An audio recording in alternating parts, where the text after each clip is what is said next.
My selfish sister hid my mom's affair for extra cash and got disowned by dad and me. Years later her fiancé invited me to their wedding and she's pissed. 11 years ago my mom Jan had an affair that ultimately ruined my life.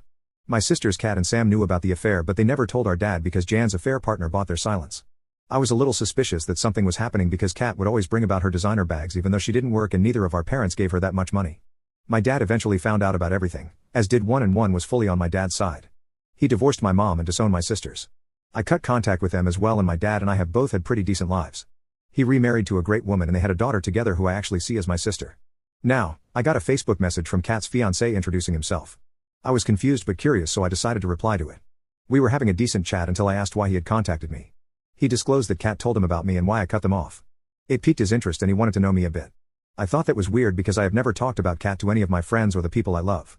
She's nobody to me, not even worth thinking about or mentioning. Through that bit of drama where I told him a bit about my side of the story, we actually found out we had a few things in common. I wouldn't say we bonded but in different circumstances, I think we would have been good friends. Well, he surprised me by asking if I would like to come to the wedding. I politely told him no as I don't think I am interested in that given I have nothing to do with all of them and it would only cause problems. He told me he understands and to let him know if I changed my mind, which I said I don't think I will but we can be Facebook friends as long as we don't talk about the women in my family. We talked a decent amount since then but things took a turn when I got an angry message on Facebook from a random account. I found out Kat had created a secondary account to blast me about ruining her relationship. She sent me a paragraph full of insults and how I was ruining her relationship with her fiancé because I couldn't keep my mouth shut. I thought that was funny because she ruined a relationship because she kept her mouth shut. But I just told her fiancé what happened, I didn't exaggerate anything, and if it's causing problems in their relationship, then he sees what an awful person she is for not telling my dad about the affair. I didn't tell her any of that though because I was so over the drama. I just blocked her account. I did text her fiancé to find out what happened because he hadn't told me anything about Kat as per my request. He informed me that he called off the wedding with Kat after Kat blew up against him for talking to me. He also said for now he is taking a break to assess whether he wants to be in this relationship. I said that I don't appreciate being blamed for this and he was confused so I showed him the screenshot of Kat's message.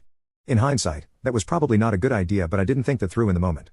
Hours later, I got a call from an unknown number and I regretted answering because Sam was on the line. She didn't even let me get a word in or a chance to hang up before she went off and blamed me for ruining Kat's relationship with her fiancé. I lost it right then because I was tired of being blamed for everything when it's not like I was whispering words in her fiancé's ear telling him to call off the engagement.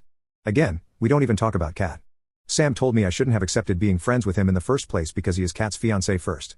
I called her stupid and that's when I heard Jan yelling at me to shut up because I am still ruining their lives even after I have cut them off. I ended the call immediately but then I received a long message from Sam's secondary Instagram account calling me the worst brother ever and how she is glad that I am not her brother as well. She blocked me when I replied but I decided I had enough. So, I unblocked my family's number, created a group chat with them all in it, and unloaded all the things I kept in myself for 11 years, calling them names, telling them they don't deserve happiness and they will never ever get it no matter how well off they are now. I told Kat that her fiancé deserves someone better than her and I hope he dumps her permanently. I told Sam that her OnlyFans is fitting as she has always had no potential other than to be promiscuous, but she can't be blamed fully because she learned it from the best person, which was January. As for Jan, I said that I will always be a living reminder that her actions in the past will always prove she is a horrible person.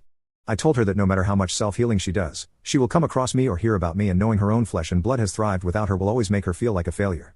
Once that was sent, I blocked them, deleted the group, and went back to normal. Kat's fiancé messaged me the next day telling me I have apparently caused some ruckus because Sam reached out to him asking him to forgive Kat. She sent him the message I sent in the group, hoping to get some sympathy but he apparently told her, he is not getting involved and his only issue is with Kat. I did find out though that Jan threw away all my childhood photos that she kept. Kat and Jan got rid of anything that reminded them of me and asked Sam to do the same. Sam was a bit more reluctant because she felt that it was unnecessary to delete the childhood photos of us as kids but Jan had a total breakdown and told her it's either her or me. Sam followed suit when Kat told her I was never coming back to their lives and it's best for them to accept that I am dead to them as well.